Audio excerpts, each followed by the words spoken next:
প্রতি বছরের শুরুতেই স্যামসাং তাদের একটি বোমা লঞ্চ করে বাজারে স্যামসাং গ্যালাক্সি এস সিরিজের মাধ্যমে। তাই 2020 সালে কিন্তু ধামাকাদের একটি ফোন আনতে চলেছে স্যামসাং গ্যালাক্সি S11। এই S11-এরই একটি রুমার্স বের হয়েছে, বলতে পারেন ছোটোখাটো একটি লিক্স বের হয়েছে। তা থেকে ধারণা নিয়ে আজকে জানাবো আসতে চলেছে 2020 সালে স্যামসাং গ্যালাক্সি S11। এই ফোনটি কেমন হতে চলেছে। যারা আমার মতো গরিব তারা হয়তো এই ফোনগুলো কেনার সাধ্য নেই, শুধু ভিডিও দেখেই মজা নেন আমার মতোই, তাদেরকে বলছি তারা এই ভিডিওটি একদম পুরো দেখুন, তাহলে জানতে পারবেন এবং মজাও নিতে পারবেন। এছাড়াও যাদের অনেক সাধ্য আছে বা আমার চাইতে অনেক বড় লোকস, তারা হয়তোবা এই ফোনগুলো কেনার জন্য হয়তোবা বছরের শেষ দিক দিয়ে বা শুরুর দিক দিয়ে অনেক ওয়েটিংয়ে থাকেন যে কখন স্যামসাংয়ের এই স্যামসাং গ্যালাক্সি এস সিরিজের ফোনগুলো আসবে। তাদের জন্য বলছি এই ভিডিওটা একদম শেষ পর্যন্ত দেখুন অবশ্যই, তাহলে জানতে পারবেন স্যামসাং গ্যালাক্সি S11 এই ফোনটির মধ্যে কী কী আসতে চলেছে এবং স্যামসাং গ্যালাক্সি S10-এর চাইতে কতটা আপগ্রেড হতে চলেছে। তাহলে বেশি দেরি না করে চলুন ভিডিওটি শুরু করা যায়।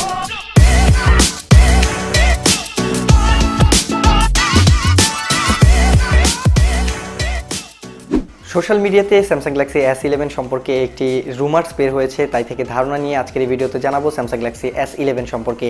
স্যামসাং গ্যালাক্সি S11 এই ফোনটির যা বিল্ড কোয়ালিটি এবং লুক করেছে তা অতটা ডিফারেন্স করেনি, কারণ S11 S10-এর মতোই রাখা হয়েছে। এখানে ফ্রন্টে এবং উভয় পাশে আপনারা গ্লাস এবং মেটালের কম্বাইনের একটি বিল্ড কোয়ালিটি পেয়ে যাবেন। এছাড়াও এই ফোনটির মধ্যে নতুনত্ব থাকছে এর ফ্রন্ট প্যানেলে এবং এর ক্যামেরা মডিউলে।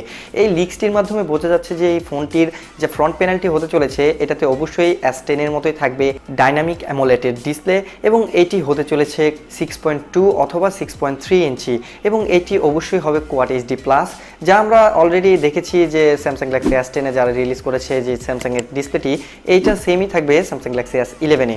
ডিসপ্লে সম্পর্কে বদলার মতো কিছুই নেই, কারণ আপনারা হয়তো বা জানেন যে স্যামসাংয়ের ডিসপ্লেগুলো অলওয়েজ সেরা ডিসপ্লে হয়ে থাকে। এছাড়াও এটি 90 হার্টজ বা 120 হার্টজ ডিসপ্লে হতে পারে, তো এটা এখনও পর্যন্ত লিকের মাধ্যমে কনফার্ম জানা যায়নি। এছাড়াও এর যে ক্যামেরার মডিউলটা রয়েছে পেছনে এবং ফ্রন্টে, এটা কিছুটা চেঞ্জ করা হয়েছে স্যামসাং গ্যালাক্সি S10-এর চাইতে। স্যামসাং গ্যালাক্সি S11 এই ফোনটির পেছনে থাকবে 3টি ক্যামেরা, তবে এর প্রাইমারি যে ক্যামেরাটা হতে চলেছে এটা লিক্স অনুযায়ী বোঝা যাচ্ছে হয়তোবা, এটা যেহেতু 100% লিক্স নয়, হয়তোবা এতে প্রাইমারি ক্যামেরাটি হতে পারে 108 মেগাপিক্সেলের।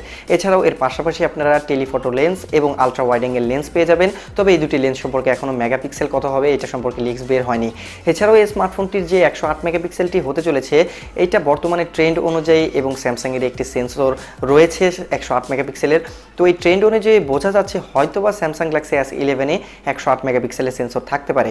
এছাড়াও এর যে ফ্রন্ট প্যানেলটি রয়েছে এইটাতে একটি মিডল পজিশনে 5 হোল ক্যামেরা থাকবে। এছাড়াও এই ফোনটির মধ্যে যে সেলফি ক্যামেরাটা রয়েছে এটার মেগাপিক্সেল কত হবে এটা এখনও লিক সম্পর্কে দেওয়া জানা যায়নি। এছাড়াও এই ফোনটির মধ্যে দেখা গেছে যে এখানে USB-C টাইপ থাকবে, তবে হেডফোন জ্যাকে থাকবে কিনা এটাতে বোঝা যাচ্ছে না, কারণ এখানে দেখা যাচ্ছে যে হেডফোন জ্যাক নেই। তবে এটার মধ্যে যেহেতু ডাইনামিক অ্যামোলেড ডিসপ্লে থাকবে, পেছনে ফিঙ্গারপ্রিন্ট সেন্সর নেই, অবশ্যই S10-এর মতো এখানে ইন ডিসপ্লে ফিঙ্গারপ্রিন্ট সেন্সর থাকবে।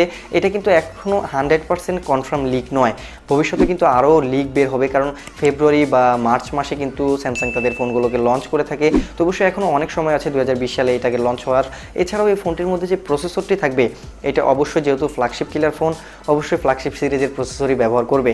স্ন্যাপড্রাগনের 865 প্রসেসরটি কিন্তু বেশ কিছুদিন হয়েছে এটাকে অফিসিয়ালভাবে লঞ্চ করেছে, তো অবশ্যই এই স্যামসাং গ্যালাক্সি S11-এর মধ্যে স্ন্যাপড্রাগনের 865 এই প্রসেসরটি ব্যবহার করবে এবং এক্সিনোসের তাদের নিজস্ব 990 এই প্রসেসরটি ব্যবহার করবে।